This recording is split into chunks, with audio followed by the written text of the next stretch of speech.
नमस्कार। चमेली कार्यक्रम के एक नए शानदार और अद्भुत संस्करण में मैं वर्षा दूरदर्शन यादगिरी की टीम के साथ हमारे सभी राष्ट्रीय और अंतर्राष्ट्रीय दर्शकों और श्रोताओं का हार्दिक अभिनंदन करती हूँ। आज का कार्यक्रम आरंभ करने के पहले मैं आप लोगों को एक गाथा सुनाती हूँ। गाथा उस शौर्य के आगमन की जो भारत की 11,098.81 किलोमीटर लंबी समुद्र तटीय सीमा रेखा की शान से, सुदृढ़ता से, निर्भीकता से सुरक्षा कर रहा है। दिसंबर 1967 कलवरी क्लास के आगमन के साथ ही भारत की जल सेना को मिला उसकी पहली सबमरीन आर्म का ब्रांच। जी हाँ, भारत की पहली पनडुब्बी शाखा। सोवियत यूनियन से करंज, खंदेर, कुरसुरा जैसी क्लास के साथ जर्मनी से शिशुमार क्लास और 11 सबमरीन स्क्वाड्रन की सिंधु घोष के साथ भारत की जल सेना के पास एक बड़ी जमात तैयार हुई पनडुब्बियों की। और जब 20 वर्षों के अंदर ही हमारे पास 12 सबमरीन स्क्वाड्रन्स हो गई तो आवश्यकता हुई एक ऐसी पोस्ट की जो इन सारे सबमरीन स्क्वाड्रन्स को और हमारे सबमरीन बेस INS वीरबाहु को कमांड कर सके। तब बनाई गई पोस्ट कॉमोडोर सबमरीन ईस्ट की, जिसे बाद में कॉमकॉस यानी कॉमोडोर कमांडिंग सबमरीन्स कहा गया। आज हमारे लिए बड़े हर्ष का विषय है कि आज हमारे साथ जिस शख्सियत चमेली कार्यक्रम में उपस्थित हैं, जिन्होंने अपना समय हमें देकर हमें आभारी किया है, वो है वेटरन कॉमकॉस श्रीमान चंद्र प्रकाश श्रीवास्तव जी, इंडियन नेवी से। सर, बहुत बहुत स्वागत है आपका। जय हिंद। स्वागत sir. Thank you so much. और इट्स माय प्रिविलेज, आज मैं दूरदर्शन पे हूँ और थैंक यू वेरी मच। हम सौभाग्यशाली हैं सर कि हम माध्यम बने हैं आपको और जनता के बीच में रहने के लिए, आपके जीवन की कहानियाँ सुनने के लिए। तो सर, हम चलते हैं बचपन की ओर। कहते हैं आप उस कुल से आते हैं जहाँ पर अगर ब्लड का सैंपल लिया जाए तो उसमें भी देशभक्ति का एक केमिकल मिलेगा। तो सर, वो बचपन में पहली बार कहाँ क्या ऐसा था जो यूनिफॉर्म आपको प्रेरित कर गई? मेरे पिताजी भी आर्मी में थे जी। आर्मी में core of electrical mechanical engineers. तो बचपन से हमने फौज देखा जी। और मेरे को तो याद नहीं है कभी मेरे को ऐसा कोई काम करने की इच्छा हुई जो फ़ौज के साथ कनेक्टेड नहीं था। तो बचपन से ही मेरे को खाली फ़ौज, बाकी जो भी आम थे, लेकिन फ़ौज में जाने का हमेशा अरमान था और वही रहा फिर जी। उसके बाद फिर मेरा एजुकेशन पूरे हिंदुस्तान में हर जगह हुआ। कामठी, नागपुर के पास, रुड़की, गोरखपुर। स्कूलिंग मैंने किया जलंधर से जी। और उसके बाद 73 में नेशनल डिफेंस एकेडमी मैंने ज्वाइन किया पूना में जी। मेरे भाई भी आर्मी में हैं, मेरे फादर इन लॉ भी आर्मी में हैं, आर्मी में थे जी। तो और काफ़ी रिलेटिव्स, कज़न्स, नेव्यूज़ सब फौज में हैं किसी न किसी तरह। तो हाँ, फौज खून में है। DNA फौज में जी। तो सर, कितना मतलब जो सफ़र है सिर्फ यूनिफॉर्म को देखकर प्रेरित होना और वो उस अंतिम पग पे कदम रखना, तो वो NDA की जो ट्रेनिंग का जो दौर होता है वो कैसा रहा सर? NDA की ट्रेनिंग ज़िंदगी को बदलने वाली ट्रेनिंग होती है। हम लोग जब जाते हैं स्कूल से, उस टाइम पे हम लोग 16-17 साल के होते और बोलते हैं ना, NDA makes main out of boys, आदमी बना देता है लड़कों को जी। तो वो 3 साल की ट्रेनिंग टफ तो बहुत होती है, लेकिन बहुत ब्रॉड बेस्ड, खाली एजुकेशन नहीं, खाली ट्रेनिंग नहीं, attitude, physical fitness, mental toughness. और जितने भी आजकल, बिकॉज आर्म फोर्सेस में आजकल एजुकेशन का भी बहुत, तो हम लोग आजकल सब, हम लोग BSc थे जब हम पास आउट हुए NDA से, आजकल BTech होते हैं। तो ये खाली मिलिट्री ट्रेनिंग नहीं होता है, एजुकेशनल ट्रेनिंग बहुत ज़्यादा होता है और ये सब उसी टाइम में करना पड़ता है। वो 24 घंटे, वही 24 घंटे हैं। तो 5 बजे से लेके रात को 10 बजे तक ट्रेनिंग चलती है और कभी ख़त्म नहीं होती। बिल्कुल सैटरडे संडे कुछ ना कुछ रहता है। रहता है। और 3 साल के बाद हम एनडीए से निकलते हैं और अपने सर्विस एकेडमी, आर्मी वाले इंडियन मिलिट्री एकेडमी, नेवी वाले एयरफोर्स एकेडमी, और एयरफोर्स वाले एयरफोर्स एकेडमी, और नेवी वाले इंडियन एकेडमी या शिप में जाते हैं। शिप में जाते हैं। सर आपका जो बैच था उसकी एक याददाश्त एक अलग ही है, सिर्फ आपको ही नहीं सारे एनडीए को, तो वो क्या अलग चीज़ थी सर? हाँ, हमारा बैच 50th कोर्स जो है एनडीए का जी, हमारा एक बहुत ही अजीब इंसिडेंट है। हम लोग कभी पास आउट नहीं हुए एनडीए से। जो पासिंग आउट परेड देखते हैं आप, अंतिम पद वगैरह जी, वो हमारे साथ नहीं हुआ क्योंकि बारिश बहुत ज़्यादा थी। अच्छा। जून 76 में इतनी बारिश हुई कि पूरा परेड ग्राउंड फ्लड हो गया, और तब भी लोगों ने कहा जाके, हमारे जो सीनियर्स थे उन्होंने बोला कोई नहीं सर, लेकिन पासिंग आउट तो करना ही चाहिए। उस पासिंग आउट में हम लोग के पेरेंट्स आते हैं, फैमिली आती है, जो होती है। ये हम लोग एनडीए से निकल के फिर सर्विस एकेडमी आते हैं, naval academy, air force academy, army academy, वहाँ होती है पिकिंग। यहाँ से ट्राई सर्विस ट्रेनिंग से हम इंडिविजुअल सर्विस की तरफ जाते हैं। तो एनडीए में जैसे बोल रहा था, हम लोग का एक्चुअली पासिंग आउट नहीं हुआ। तो अभी अगले साल हम लोग सब कोर्स में जितने भी हैं जो पास आउट हुए थे जून 76 में, हम लोग का गेट टुगेदर है एनडीए में जी। और हम लोग वही बात कर रहे हैं कि हमारा एक यूनिक कोर्स है कि कभी हमारा पासिंग आउट नहीं हुआ। सो उससे हमारा यूनिक कोर्स है, end of course golden jubilee 50th है, तो जी, वो तो है ही, लेकिन ये एक यूनिकनेस और है हमारे कोर्स में। वो पेनुमूर्ति रामू सर एक बार कह रहे थे कि भले जब हमारा गेट टुगेदर होता है तो हमारी पत्नियां हम लोगों को छोड़ देती है कि अब ये वापस बच्चे बन जाएंगे, जब अपने संगी साथियों से मिलेंगे, जो एनडीए के कोर्स मेट से मिलेंगे। तो बहुत बहुत शुभकामनाएं सर आपको उस 50वें वर्ष के लिए। लुकिंग फॉरवर्ड, और बहुत बड़ा दिन है हम लोगों के लिए। जी सर। कई लोगों से 50 साल के बाद मिलेंगे जी, लेकिन कभी भूल नहीं सकते। नहीं सर, बिल्कुल नहीं भूल सकते। वो 3 साल और उस 3 साल के हमारे दोस्त कभी भूल नहीं सकते। सर, हमको क्या लगता है कि एनडीए की जो ट्रेनिंग होती है वो 2 जगह साइमल्टेनियस चलती है। एक ट्रेनिंग वो होती है जो एनडीए में जो कैडेट है वो लेता है, और दूसरी ट्रेनिंग चलती है उसके घर में, उसकी फैमिली को, उनको आदत बनानी होती है। यहाँ पर आपके पास ट्रेनर है एनडीए में, वहाँ घर पे कोई ट्रेनर नहीं है, आपको खुद ही ट्रेन करना है। चाहे आपके माता पिता हैं, चाहे पत्नी है, भाई बहन है, जो भी है, उनको अपने आप को आदत लगानी है कि हाँ, त्योहारों पे अनुपस्थिति, जन्मदिन पे अनुपस्थिति, राखी बाई पोस्ट करने की आदत। तो उस बारे में आपको क्या लगता है सर, वो ट्रेनिंग का क्या है? वो ट्रेनिंग आपने जैसे कहा बहुत ज़रूरी है, वो मिलिट्री ट्रेनिंग तो चलती रहती है। ये हमारी ज़िंदगी भर की, लोग बोलते हैं कि फ़ौज में सबसे डिफ़िकल्ट क्या काम है। जो फील्ड में होता है, जो नेवी में होता है, जहाज़ में होता है, तो है ही। लेकिन और एक बड़ी डिफ़िकल्टी हम बोलूँ तो, हम लोग घर से जब इम्पोर्टेंट इवेंट होते हैं हम लोग घर पे नहीं रहते। हमारी एनिवर्सरीज, बच्चों के बर्थडेज, बच्चों का, जब मेरे पहली बेटी का तो स्कूल कैप्टन बनी, मैं नहीं था वहाँ। जब उसका प्रोग्राम था तो हम लोग नहीं थे वहाँ। एंड सेम फैमिली के साथ, फादर मदर बीमार होते हैं, चंद दिन की छुट्टी मिलती है जी, उसी दिन में उसमें जाते हैं, उसके बाद वापस आ जाते हैं।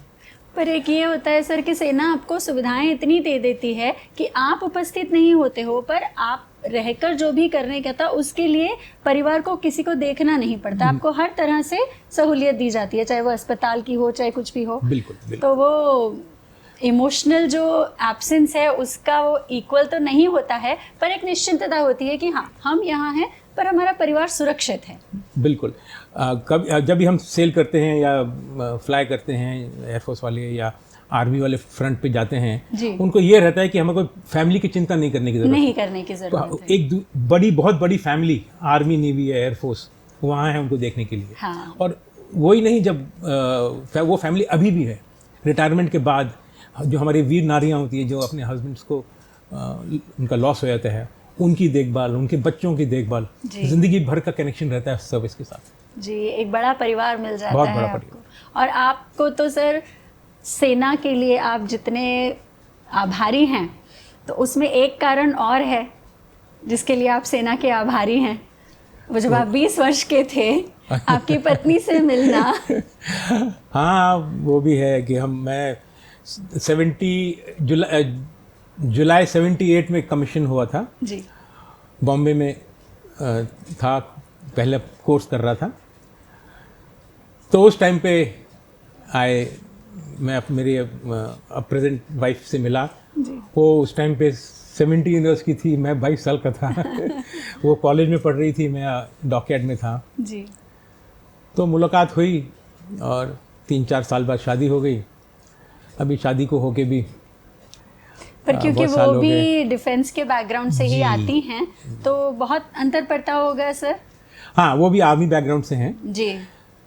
अंतर तो क्या, लेकिन वो समझती हैं। समझती हैं। पहले भी जानती थी शिकायतें क्या नहीं है। होती हैं।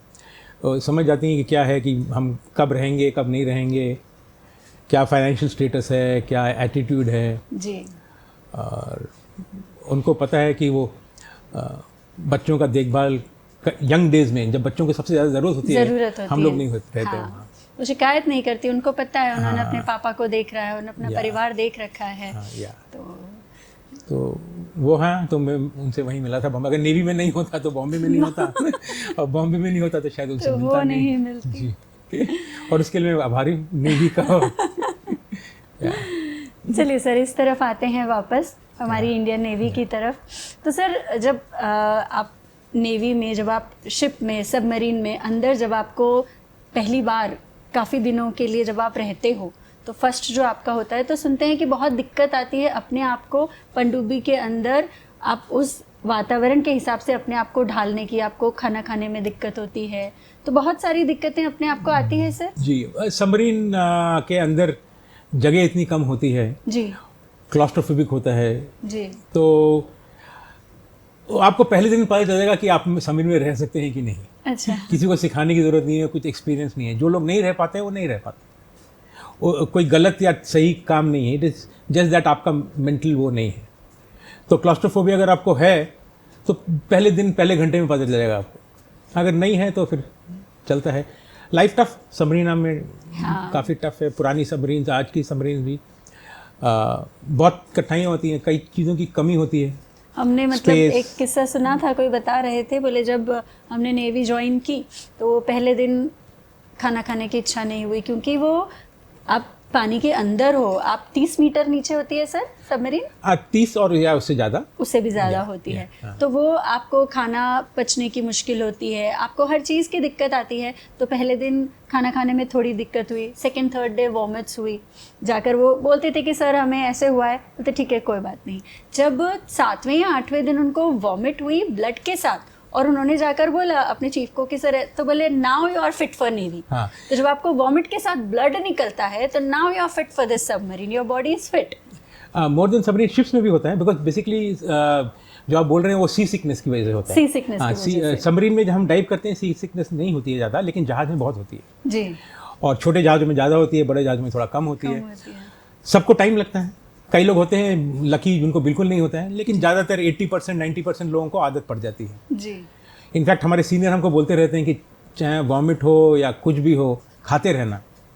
खा के अगर आपको वॉमिट करना है करना, लेकिन पेट खाली मत रखो। जी। तो जब आप जो इंसिडेंट बोल रहे हैं कि खून निकला, तो होता है। अगर पेट बिल्कुल खाली है तो ऐसा हो सकता है, और बिल्कुल ठीक है। बिकॉज कोई उसका अगर आप सीसिक हो तो लर्निंग को कर्व जो बोलते हैं ना, वो आपको रहना पड़ेगा। सीसिक रह के तभी बाहर से निकलोगे। किसी कोई जादू की छड़ी नहीं है। नहीं है। जादू और की छड़ी क्योंकि जज्बा इतना स्ट्रांग होता है देश की सेवा करने का, कि आप उसके लिए अपने आप को प्रिपेयर करते जाते हो, पीछे हटने का तो सवाल ही नहीं होता है। हाँ, 99% पीछे नहीं हटने का। लेकिन और दूसरी बात है कि जैसे आप बिजी हो जाते हैं, वो भूल जाते हो आप सी सिकनेस होना। हाँ सर, जैसे युद्ध के समय तो अलग दशा होती है, पीस टाइम में सबमरीन्स क्या करती है सर? सबमरीन पीस टाइम में हमारे 2-3 मेन जॉब होते हैं। एक तो अपने आप को ट्रेन करना लड़ाई के लिए। जी। दूसरा, सबमरीन का बड़ा काम है हमारे जो जहाज हैं उनको दुश्मन की सबमरीन से कैसे लड़ने का है, वो उसकी सीख देना। जहाज, एयरक्राफ्ट, शिप्स, उनके ट्रेनिंग, एंटी सबमरीन बोलते हैं, उनको सिखाना है कि दुश्मन की सबमरीन आएगी तो आप कैसे पकड़ोगे उसको। वो भी हमारा फ़र्ज़ है। जी जी। सबमरीनर का फ़र्ज़ है कि हमारे जो लोग हैं उनको सिखाएं कि सबमरीन को कैसे मात देना है। और एक चीज़ और होता है सबमरीन में जो ज़्यादा बात नहीं करते हैं, वो हमारा पीस टाइम में भी बहुत काम होता है, लड़ाई की प्रिपरेशन। हम लोग ऐसी जगह जाते हैं जहाँ जहाज़ नहीं जा सकते, अगर जहाज़ जाएगा तो दिखेगा। अगर ऐसी कोई चीज़ है जिसका हमको फोटोग्राफ करने का है, रिकॉर्ड करने का है, जो दूसरे देश को या दुश्मन को नहीं पता होना चाहिए कि हम लोग रिकॉर्ड कर रहे हैं, उसके लिए सबमरीन जाते हैं। उनको हम पेट्रोल बोलते हैं। तो पेट्रोल में जाके जगह जहाँ पर जहाज नहीं जा सकते, जैसे आप किसी देश के 12 नॉटिकल माइल बोलते हैं, करीब 24 किलोमीटर, उसके अंदर आप नहीं जा सकते बिना परमिशन लिए।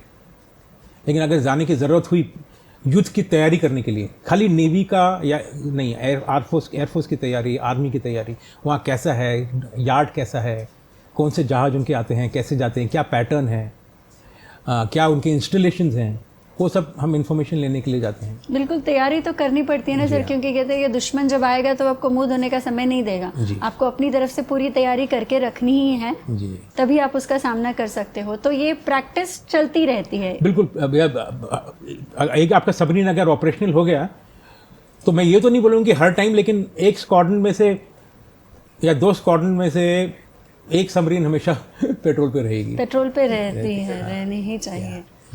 तो मित्रों, आदरणीय श्रीवास्तव सर के साथ बातों का सिलसिला यूं ही जारी रखेंगे। मिलते हैं एक छोटे से ब्रेक के बाद।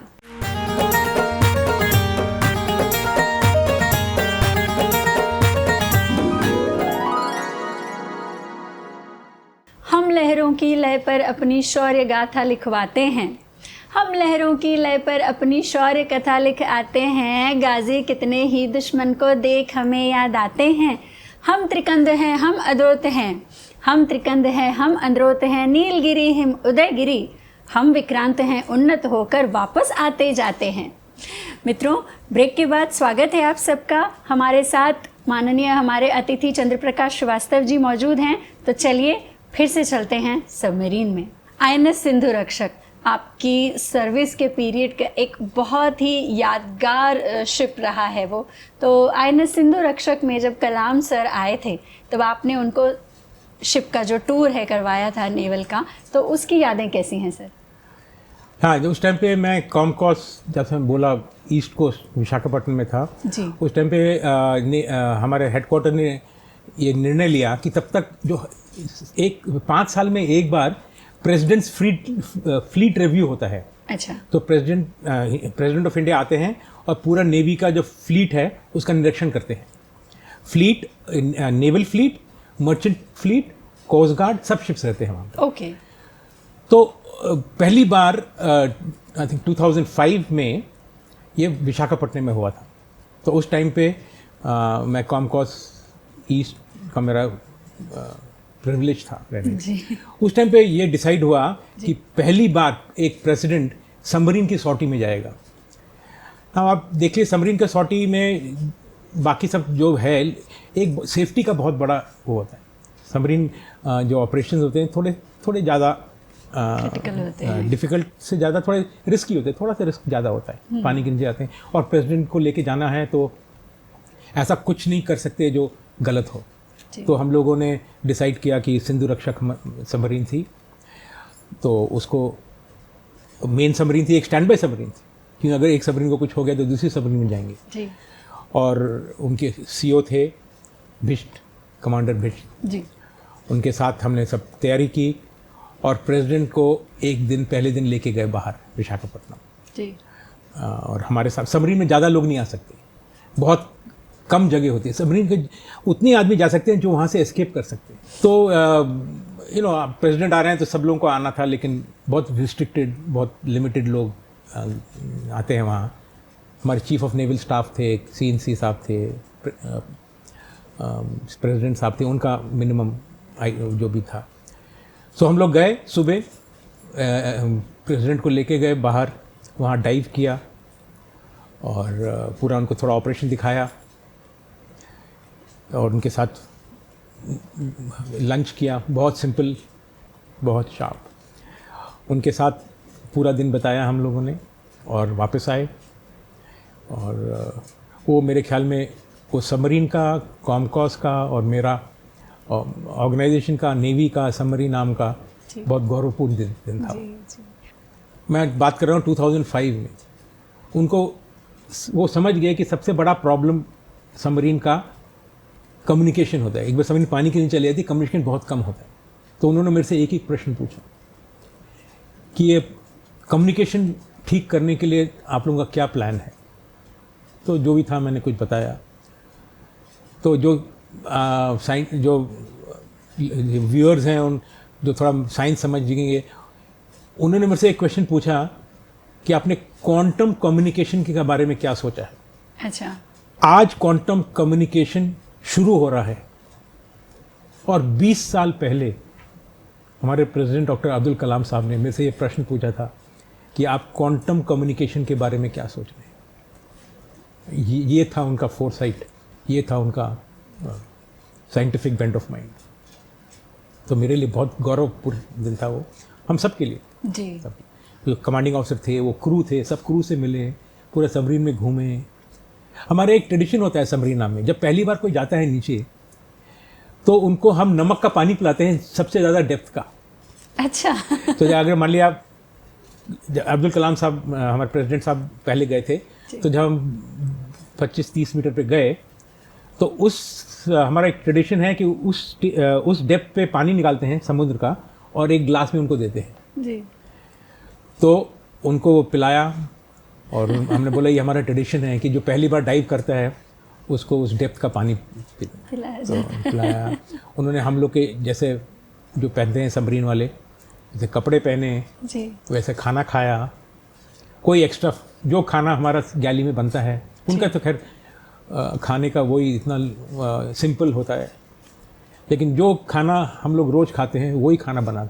कोई बड़ा पार्टी नहीं था, खास भोज कुछ नहीं, बिल्कुल जैसे सबमरीन में होता है उनको वो दिखाया और बहुत गौरवपूर्ण दिन था।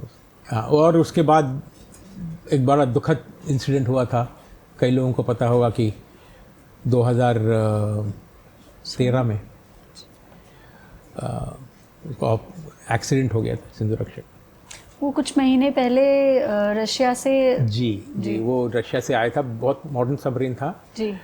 और तब तक मैं नेवी छोड़ चुका था जी। आप 2008 में आपने जी हाँ, सेवा 2008 में मैंने 30 साल के बाद प्रीमेच्योर रिटायरमेंट लिया जी। और बाहर काम कर रहा था। मैं अपनी छोटी सी कंपनी थी, तब ये इंसिडेंट हुआ था जब, तो बहुत दुखद इंसिडेंट था। हार्बर के अंदर वो सबमरीन हम खो गए, उसके अंदर 18 लोग थे, सब लॉस्ट हो गया। लेकिन मेरा सौभाग्य था कि मैं उसका सैल्वेज में इन्वॉल्व हो गया था।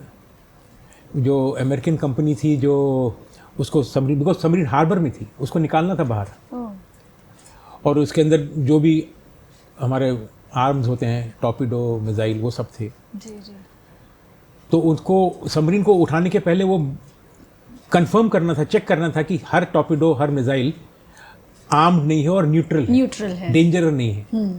तो वो छोटा सा काम, मैं उसका कंसल्टेंट था उस कंपनी के साथ, हम लोगों ने मिलके वो किया। 8 महीना लगा था उसको निकालने में। और बड़ा दुखद ना बहुत सर, बहुत ज़्यादा ये पीस टाइम की सबसे बड़ी त्रासदियों में एक है इंडियन नेवी की ना, सिंधु रक्षक का जो ये किस्सा हुआ था। यस, बहुत दुखद। हम लोगों ने सबमरीन आर्म ने, नेवी ने बहुत उससे सीखा, कैसा करना चाहिए, कैसा नहीं करना चाहिए जी। पूरा उसका नेवी का पूरा एक इंक्वायरी होता है, उसका रिपोर्ट आती है जी, बिल्कुल। वो इम्प्लीमेंट हो गया जो भी करना था। लेकिन मेरा सौभाग्य था कि मैं थोड़ा सा कंट्रीब्यूट कर पाया उसको वहाँ से निकालने में। और मेरे ख्याल में एक मेरे ज़िंदगी का सबसे बड़ा 8 महीने या 1 साल था वो 8 महीने 16 महीने के बराबर रहे होंगे सर, क्योंकि वो जो सैल्वेज का जो आपका पूरा आपको डिज़ाइन किया आप लोगों ने, रात दिन दिमाग में वही चलता होगा कि नहीं कहीं कुछ छूट न जाए, कहीं और कैसे बेहतर किया जाए, क्योंकि 8 महीने बहुत लंबा समय होता है सर। एक्चुअली अगस्त में एक्सीडेंट हुआ था ये जी। और पहले उसको प्रिपरेशन करने में कैसे उठाएंगे 6 महीने लग जाते हैं जी। जनवरी अगले साल हमने शुरू किया था उसका सैल्वेज एक्चुअली जी। और जुलाई तक हम उसको ऊपर लेके आ सकते।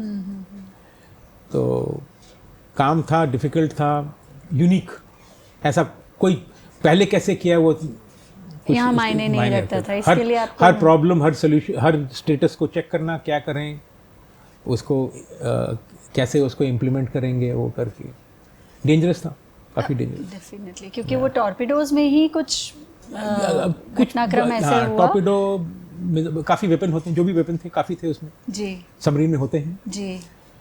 तो हर वेपन को उसको हमको आइडेंटिफाई करना था कि ये था और इसको हमने न्यूट्रलाइज कर दिया। तो हर जितना जो भी वेपन था ऑन बोर्ड उसको कंफर्म करना था कि ये वेपन अभी डेंजरस नहीं है।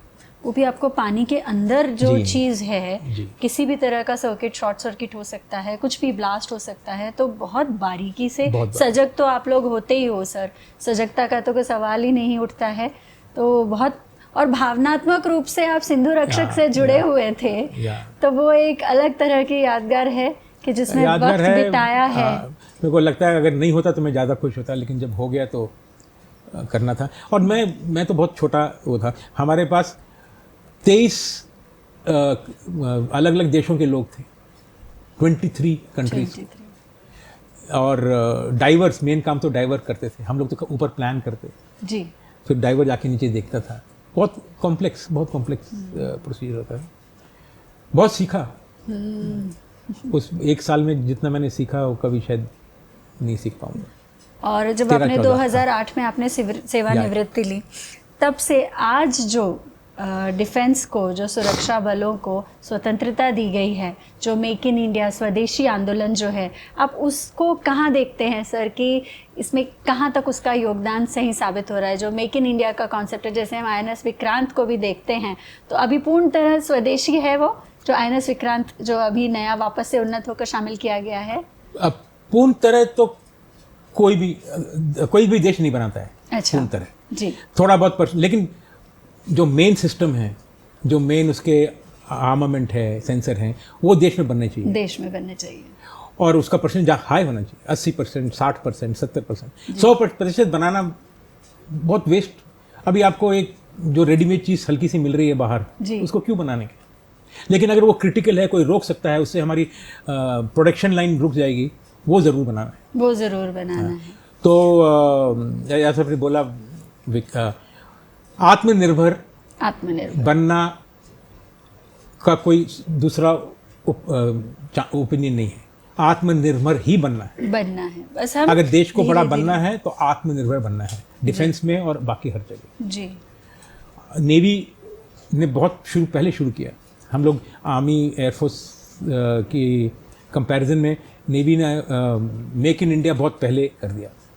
आज हम लोग विक्रांत, कितने देश हैं दुनिया में जो विक्रांत जैसी शिप बना सकते हैं जी। उससे बड़ा जो लोग बात पता है, न्यूक्लियर सबमरीन। एक न्यूक्लियर सबमरीन से ज़्यादा मेरे ख्याल में कोई कॉम्प्लेक्स प्लेटफॉर्म नहीं है दुनिया में, प्रॉब्ली स्पेसक्राफ्ट होगा तो, लेकिन न्यूक्लियर सबमरीन से कॉम्प्लेक्स कोई टेक्नोलॉजी, कोई प्लेटफॉर्म दुनिया में नहीं होगा।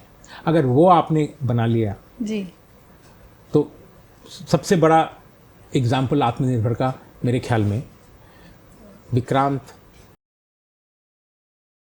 अपना न्यूक्लियर सबमरीन अरिहंत, और जहाज, कितने जहाज बनाते हैं आज।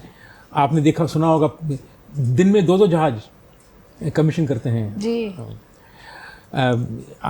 अगर अनुमान लगाया जाए तो अगले 1 साल में मेरे ख्याल में नेवी के 33 या 34 जहाज कमीशन हो जाएंगे 1 साल के अंदर।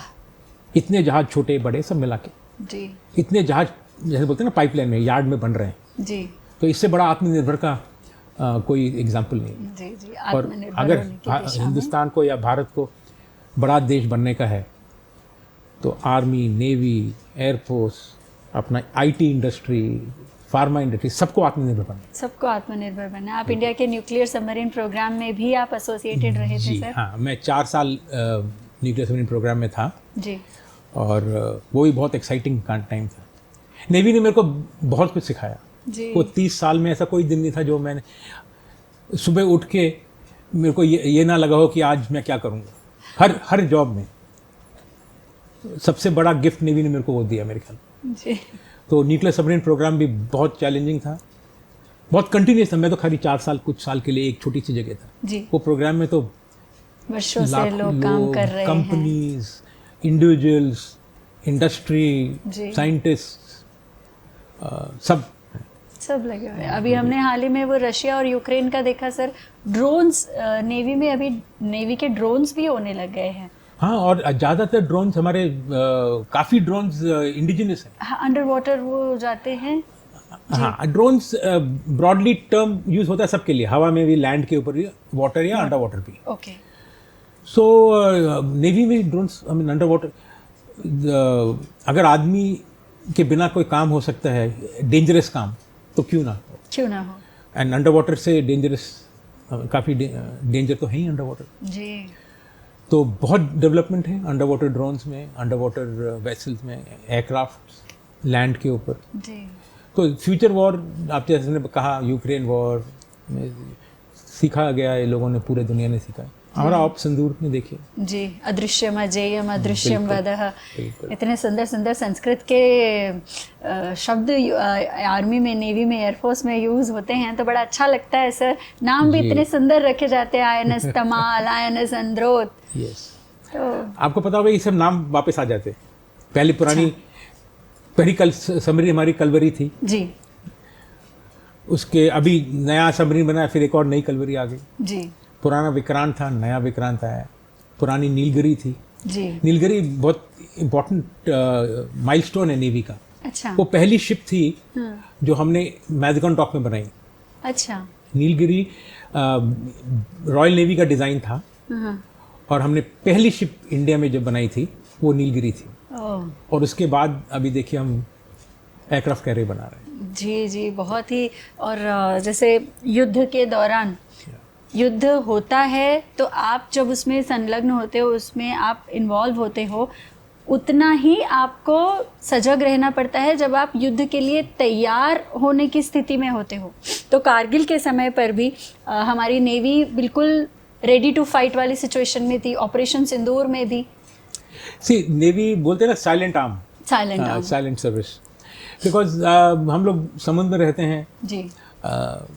खैर, जैसे आप बोल रहे थे कारगिल में जी, बहुत कुछ नेवी करती है जो उसका खाली इम्पैक्ट देखा जाता है, इन्फ्लुएंस देखा जाता है, क्या एक्टिविटी होता है वो ज़्यादा दिखता नहीं। जैसे मैं बोला, सबमरीन्स पानी में रहते हैं, किसी को पता भी नहीं चलता है क्या कर रहे हैं क्या नहीं कर रहे हैं, ज़्यादा हम लोग बात भी नहीं कर सकते।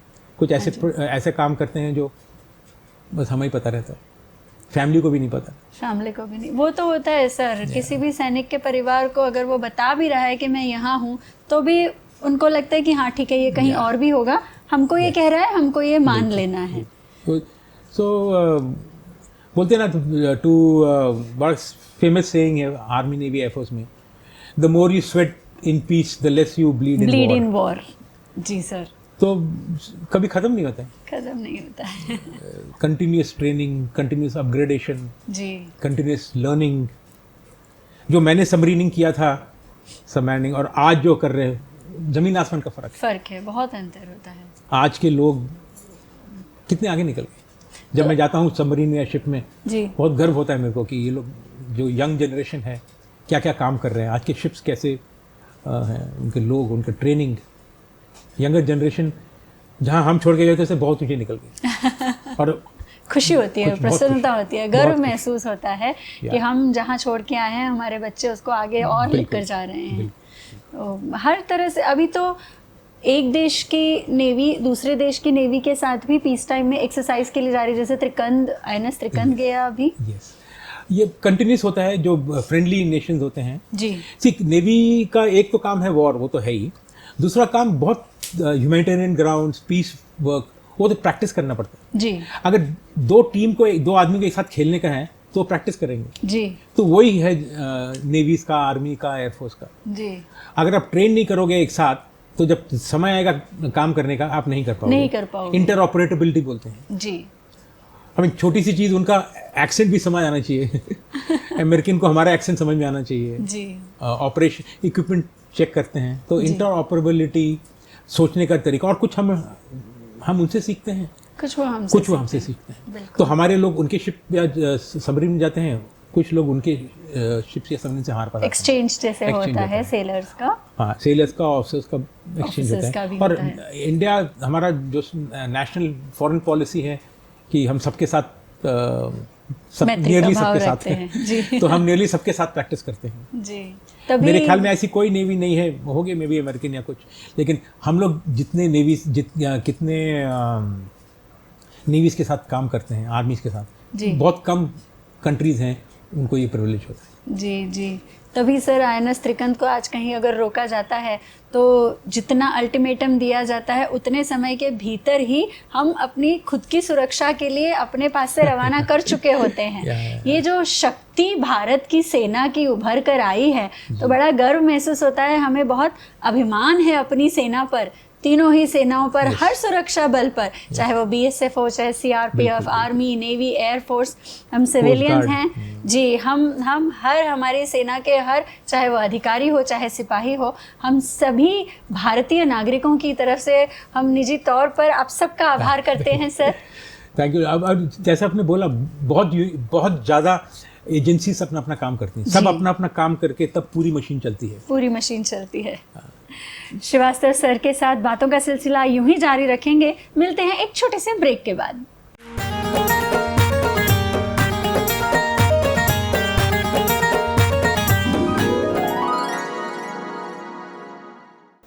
स्वागत है ब्रेक के बाद कॉमोडर चंद्र प्रकाश श्रीवास्तव सर के साथ बातों के सिलसिले को जारी रखने का। तो सर, सबमरीन के लोग शिप में भी अपनी ट्रेनिंग के लिए जाते रहते हैं सर? शिप से सबमरीन, सबमरीन से शिप्स, ऐसे ट्रांसफर्स भी होते हैं? सबमरीन की स्पेशल ट्रेनिंग होती है। तो इनिशियली शिप में, जैसे पहले सबमरीनर बनने के पहले हम लोग शिप में जाते हैं, मिनिमम कुछ समय व्यतीत करने के लिए, वॉच कीपिंग बोलते हैं उसको। अच्छा। तो 6 महीने शिप में रह के फिर वॉलंटियर होता है। सबमरीन सर्विस वॉलंटियर है। अच्छा। वो बोलते हैं भाई कोई सबमरीन नाम ज्वाइन करना चाहता है तो आप बोलिए, हम जाते हैं। तो उसका एक मेडिकल टेस्ट होता है, साइकोलॉजी टेस्ट होता है, उसके बाद लंबी ट्रेनिंग होती है, 1.5-2 साल लग जाता है। स्पेशली जो आपकी हियरिंग कैपेसिटीज होती हैं, हाँ, उसका बहुत ज्यादा होता है। हियरिंग होता है, आईज का भी होता है, और फिजिकल फिटनेस जी, और psychology, psychiatric, I won't say psychiatric but psychology test होते हैं जी। उसके बाद वेरी रिगरस ट्रेनिंग होता है। कितने ही रात तक आप सूरज नहीं देखते हो जब आप ट्रेनिंग के दौरान अंदर होते हो सबमरीन में? महीना निकल, 2 महीने से ज़्यादा। अच्छा। और नए सबमरीन जो हैं, जो न्यूक्लियर सबमरीन होगा, तो जब जितना मर्जी चाहें वो रह सकते हैं। ह्यूमन एंड्योरेंस का लिमिट है जी, टेक्निकल कोई लिमिट नहीं है। बस आपको वो जो रिक्वायरमेंट होती है कि वो फनल से आपको कुछ खास दिनों के बाद एक बार सबमरीन को हवा खींचने के लिए ऊपर आना पड़ता है जी। जो कन्वेंशनल सबमरीन बोलते हैं, जो डीजल इलेक्ट्रिक बोलते हैं जी, उसमें डीजल चलाने के लिए दिन में 24 घंटे में एक बार 30 मीटर पानी के नीचे आके एक हमारा मास्क होता है, जैसे वो स्नॉट बोलते हैं जी, फनल जैसा जी, उसको ऊपर निकाल के उसे हवा खींच के डीजल रन करते हैं। 2-2.5 घंटे में बैटरी चार्ज हो जाती है, फिर हम नीचे चले जाते हैं। और नॉर्मली ये रात के टाइम पे होता है काम? सबमरीन ज़्यादा काम रात को ही होती है। हार्बर में आना जाना, अटैक्स, सब ज़्यादातर रात को ही होता है। और हाँ, तो फिर ये ट्रेनिंग करके हम लोग वापस शिप में जा सकते हैं जी, लेकिन शिप वाला कोई ऑफिसर या सेलर है, उसको यहाँ आने के लिए ट्रेनिंग करनी पड़ती है। हाँ। तो क्योंकि हम बेसिक नेवल ट्रेनिंग तो हमने किया है, की हुई है, हाँ, तो उसके हिसाब से हम लोग बाहर जा सकते हैं। तो जैसे मैंने 2 सबमरीन कमांड किया, शिशुमार, शंकुश। उसके बाद फिर मेरा सौभाग्य था, मेरे को एक एंटी सबमरीन वॉरफेयर कमांड करने का, INS अंजदीप। अच्छा। उसका नाम की नई शिप अभी कमीशन होने वाली है जी, जी। अगले महीने। तो अंजदीप में था मैं 1 साल जी। वो एंटी सबमरीन वो था, पेट्रोल वेसल। आप बेसिकली आर्टिलरीज की तरफ थे सर? आपका जॉब क्या होता था जब आप सबमरीन में थे? Weapon officer. तो मैं स्पेशलिस्ट, वेपन स्पेशलिस्ट था। तो वो शिप में 1 साल था, और तो वहाँ से मैंने सबमरीन को ढूंढना, सबमरीन को अटैक करना सिखाया। उसके बाद मैंने एक टैंकर, फ्लीट टैंकर होता है, जब जहाज जाते हैं बाहर, तो जैसे आपका डीजल या फ्यूल ख़त्म हो जाता है तो अपने साथ सब लेके चलता है, रेपलेशन, पानी, ऑयल, डीजल, एविएशन, जहाज के लिए, हवाई जहाज के लिए तेल, ये लेके एक बहुत बड़ा जहाज होता है, उसको फ्लीट टैंकर बोलते हैं जी। वो हमेशा चलता है बाकी जहाज़ों के साथ। अच्छा। और 4-5 दिन में एक बार बाकी शिप्स को वो सी में ही सप्लाई करता है जी। तो एक INS ज्योति करके टैंकर है जी। तो मैं उसमें भी मैंने उसको INS ज्योति तो जब सुनामी आया था हाँ। तब पोर्ट ब्लेयर उस तरफ भी INS ज्योति ने बहुत काम किया था सर। हाँ तो आपको याद होगा जो सुनामी आया था दिसंबर में था, एंड दिसंबर में, तो उस टाइम पे मैं उसको कमांड कर रहा था, मैं ऑन बोर्ड था। अच्छा। हम लोग उसी दिन, जिस दिन सुनामी आया उसी दिन निकल गए बाहर जी। वाइजैक, विशाखापट्टनम में थे हम। बहुत डैमेज था हार्बर को, तो हार्बर को क्लियर करके पहला जहाज जो विशाखापट्टनम से निकला वो टैंकर था, क्योंकि हमको जाके पोर्ट ब्लेयर में असिस्टेंस देना था। तो हम वहाँ से निकल गए थे और उसके बाद तकरीबन 45 डेज हम लोग अंडमान और साउथ में मलाक्का स्ट्रेट और इंडोनेशिया के पास और पोर्ट ब्लेयर के सब आइलैंड में जाते थे। कोई ऑफिशियल हुआ या कोई भी हुआ उससे पूछते थे क्या चाहिए आपको जी। जो हम दे सकते थे वो देते थे, जो नहीं दे सकते थे वो हम फिर हेडक्वार्टर को बोलते थे इस यहाँ पे ये पहुँचाना है जी। क्योंकि हर जगह हम अंदर नहीं जाते, जहाज बहुत बड़ा है जी। तो हमको दूर रहना पड़ता था, दूर रहना पड़ता था। तो कई जगह जा नहीं पा रहे थे, तो अगर ज़रूरत हुआ उनको तो हमारे साथ कुछ और भी थे, CRPF के लोग थे जी। वो लोग छोटे बोट्स में आइलैंड पे जाते थे। बहुत तबाही देखी, बहुत तबाही जी। बहुत हार्ट रेंचिंग बोलते हैं जिसको, मन को पूरा हिला देता है। वही नेवी में क्या कल करना पड़े, वो जो आएगा हाथ में, जो काम करना है वो जाके करना ही है। उसका ट्रेनिंग हो चाहे ना हो, सामान हो चाहे ना हो, जो है, जो लोग हैं, जो ट्रेंड हैं, जो इक्विपमेंट है, जो आज हमारे पास है, उसके साथ आज का प्रॉब्लम सॉल्व करना है। दैट इज सर, आपने 2008 में आपने सेवानिवृत्ति ली, तो आज जब आप देखते हैं कि आज भारतीय जल सेना सबमरीन्स कहाँ से कहाँ तक पहुँच गई हैं, तो कैसा लगता है सर सोच? बहुत very happy, very satisfied. Submarine हमारे टाइम में 2 या 3 क्लास की सबमरीन थी, आज 6, एक स्कॉर्पियन क्लास फ्रांस के जी, वो 6 नियरली ख़त्म हो गए। न्यूक्लियर सबमरीन 2-3, न्यूक्लियर सबमरीन से एक स्पेशल एडिशन जो आप बता रहे हो कि एक शक्ति, एक अपनी अनूठी शक्ति है, अलग है वो। इट इज गेम चेंजर होता है न्यूक्लियर सबमरीन का कैपेबिलिटी, कितने जहाज, कितने नए जहाज जी। वैसे ही आर्मी में, एयरफोर्स में, हर जगह अपना India has developed so much. 20 साल में मेरे को 15-20 साल हो गए छोड़ के, और उसके बाद भी थोड़ा काम करता रहा मैं जी। एक दो कॉर्पोरेट में काम किया, कुछ अपना कंसल्टेंसी किया, कुछ रिलायंस के साथ भी। हाँ, रिलायंस डिफेंस के साथ मैं 2 साल था करीब। जी जी। सत्यम कंप्यूटर्स, बायराजू फाउंडेशन में टोटली अलग काम था जी। NGO था वो जी, वो भी बहुत इंटरेस्टिंग काम था जी। और अपना छोटा मोटा ट्रेनिंग, थोड़ा कंसल्टिंग वर्क, कुछ फॉरेन, जैसे वो आपने बोला संधु रक्षक का काम, ऐसे छोटे मोटे और काम। मर्चेंट नेवी में थोड़ा सेल किया था जी, फॉरेन, थोड़ा ब्रिटिश कंपनी के साथ। तो जहाँ जो मिला, जिसको मेरी थोड़ा सा इन्फॉर्मेशन की ज़रूरत थी या जिसकी ज़रूरत मेरे को थी तो सेवा की भावना जाती नहीं है सर। वो कहते हैं ना कि आप वर्दी तो सेवानिवृत्ति के बाद उतार देते हो, पर वो जो सिपाही अंदर रच बस गया है, वो जब तक जीवन है तब तक अपने अंदर से वो जाने वाला नहीं है। वो जो सिपाही होने की भावना है कि जहाँ मैं जिसकी जो मदद कर सकता हूँ, सेवा कर सकता हूँ, मुझे करनी है। या जैसे मैं बोला, एक फौजी कभी भूल नहीं सकते। Once a soldier, always a soldier. और दूसरा, you can take me out of the navy, but you can't take navy out of me. बहुत बहुत सुंदर सर। वो कहा गया है कि जिस वर्दी से महक आ रही शौर्य त्याग बलिदानों की, तुम क्या जानो कैसे बनती वर्दी मेरे जवानों की।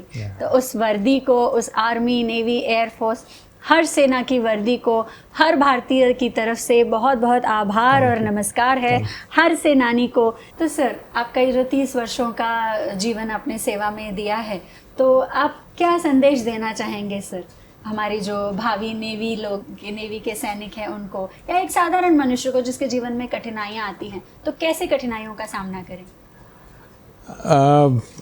मैं संदेश यही दूंगा कि जो आपका काम है ना, जो भी काम कर रहे हो कहीं, कोई छोटा नहीं है, कोई बड़ा नहीं है, हर जो आप रिस्पॉन्सिबिलिटी लेते हो वो काम पूरे शिद्दत से करने का है।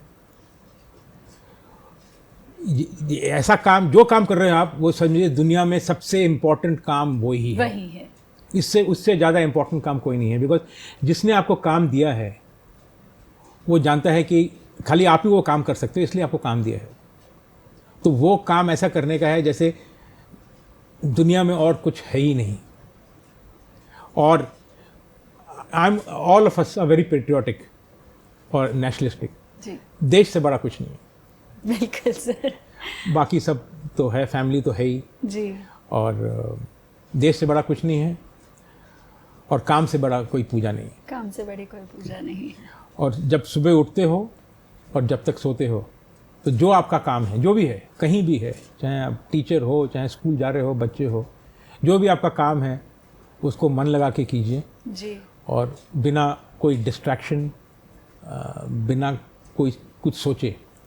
आज का दिन एक दिन, ज़िंदगी में एक दिन एक जियो, और शाम को खुद बोलो कि what a great day it was. What a great day it was. कहीं पढ़ा था सर कि आपको ये ना कहना पड़े कि मैंने ये काम किया है, वो काम खुद कहे कि मुझे वो इंसान करके गया है। आप उतनी बेहतरी से उस काम को कीजिए। जी बिल्कुल।